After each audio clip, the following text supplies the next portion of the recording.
Good evening and welcome to my Sakai Martin's Breaking News. Latest in analysis and stories that matter.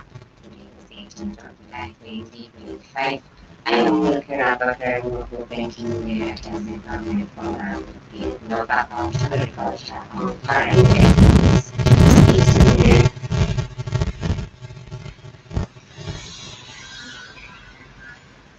In light of the recently released 2025 seasonal climate prediction by the Nigeria Meteorological Agency (NIMET) and the annual plot outlook by the Nigeria Hydrological Services Agency, stakeholders in disaster management convened for a one-day workshop aimed at strengthening communication strategies to the social media and broadcast media platforms. The workshop themes strengthening collaboration between Himma and the media for timely ethical disaster risk communication brought together media professionals, emergency respondents, communication experts, and community representatives to address the growing need for timely, accurate, and life-saving information dissemination, especially in flood-prone areas of Kano and Jigawa State. The workshop highlighted the crucial role of radio, TV, and digital platforms in early warning systems, public awareness, and communication preparedness. Discussions emphasized that misinformation or late information can lead to loss of lives and property, in underscoring the urgent need for collaboration between government agencies and the media. Keynote speakers included representatives from NIMET, NISA and National Emergency Management Agency (NEMA), and prominent media executives who share insights on the integration of localized messaging, audience engagement strategies, and the use of indigenous languages to reach vulnerable populations effectively. The Director General of the National Emergency Management Agency (NEMA), Zuraida Umar, has reaffirmed commitment of the agency to work with the regional bodies such as the Permanent Interstate Committee for Drought Control in the Sahel to address food and nutrition security challenges across Nigeria. She gave the assurance while receiving a delegation from Committee for Drought Control in the Sahel at the agency's headquarters in Abuja. The visit, led by the William Mamman Masood, regional food and nutrition expert of Committee for Drought Control in the Sahel, was part of the organization's regional mission to strengthening institutional cooperation and assess the progress of member states in early warning and food security mechanisms. In her remarks, the Director General (NEMA) appreciated the role of Committee for Drought Control in the Sahel and its partners in promoting food security and combating drought and desertification in the Sahel and West Africa region. On another development, Kogi State Agricultural Development Project, in partnership with the Livestock Productivity and Resilience Support Project (LPRESS), has begun training 2,500 livestock farmers and extension agents across the state on climate-resilient agricultural practices. Managing Director of Kogi Agricultural Development Project, Mr. George Origama Bello, announced this during the official launch of the program in Lokoja. He explained that the training is a proactive measure to address the increasing threat of climate change on livestock productivity, aiming to equip farmers with the skills and knowledge needed to adapt to changing weather patterns and environmental risks. According to him, 500 farmers are currently participating in the training in Lokoja, with similar season planned in Ajaokuta, Okene, Kaba, Ankba, and Idda. He noted that participants are expected to step down the training in their respective communities to ensure widespread impact.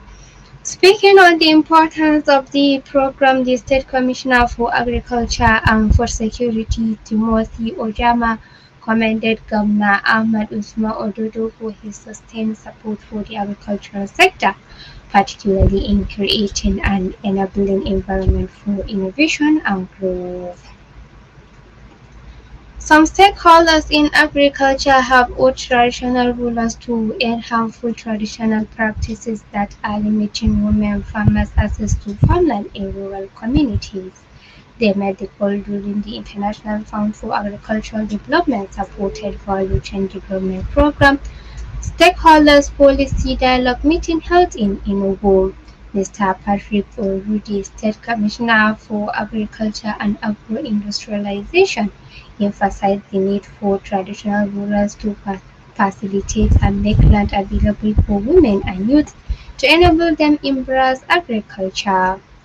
Area represented by the ministry's permanent secretary Mr. Victor Ungu called on them to also look into some harmful traditional practices that limit and affect women diversely and make some reforms.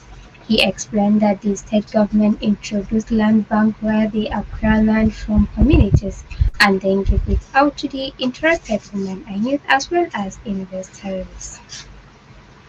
You are listening to Himma News at 5. Stay tuned as we explore deeper into agricultural news updates after a short break.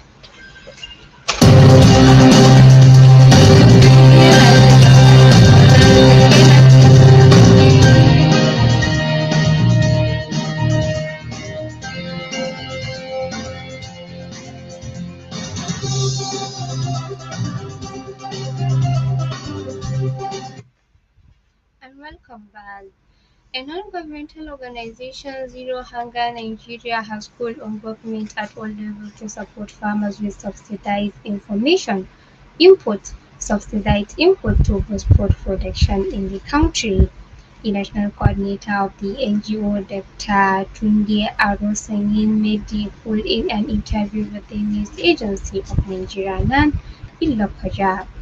Orosenyan said that the federal government's efforts to support farmers through subsidies were being undermined by the lack of synergy from state and local governments. According to him, the federal government has already made efforts to support farmers, such as the recent distribution of 4,000 tractors, but more needs to be done to address the challenges facing farmers. The national coordinator, however, said that the gesture by the federal government had a negative impact on farmers who had to sell their produce below the cost of production.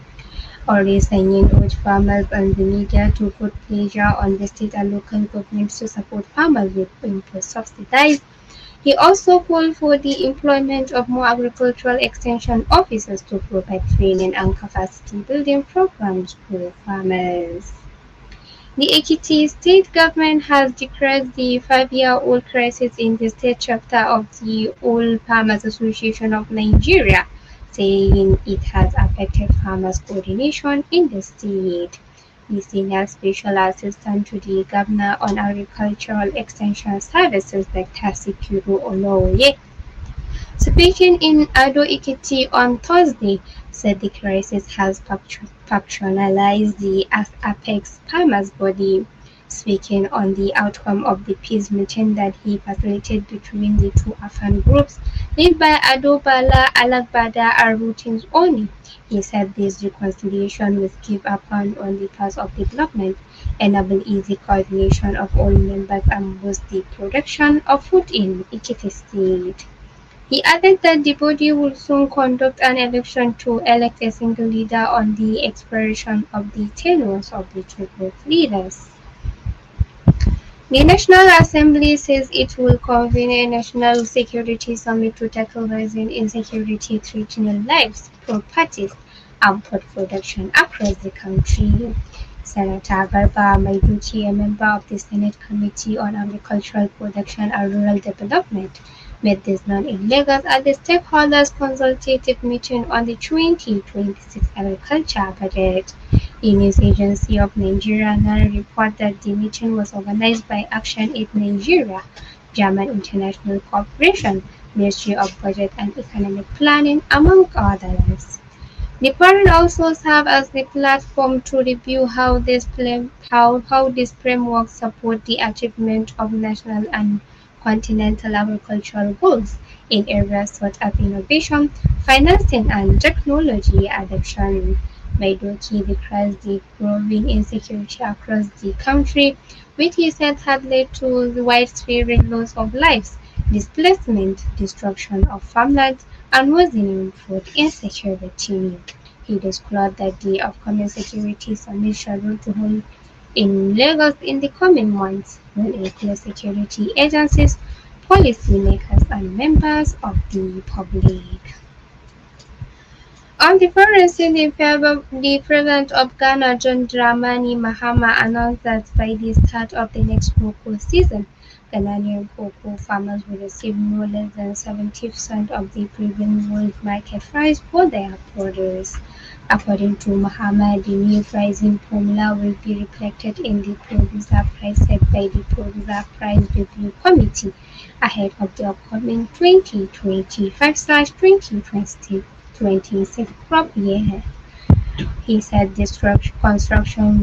works will commence this quarter, and there will also be scale-up fertilizer subsidized to increase yields and maintain Ghana's position as the world-leading cocoa producer. President Mahama, who described cocoa as the lifeblood of rural economy, emphasized that sustaining farmers' livelihoods is central to Ghana's growth agenda. That is all for tonight on Himma News at 5. Thank you for joining us as we strive to bring you the most up-to-date information from around the world. Before I go, let's showcase the major headlines.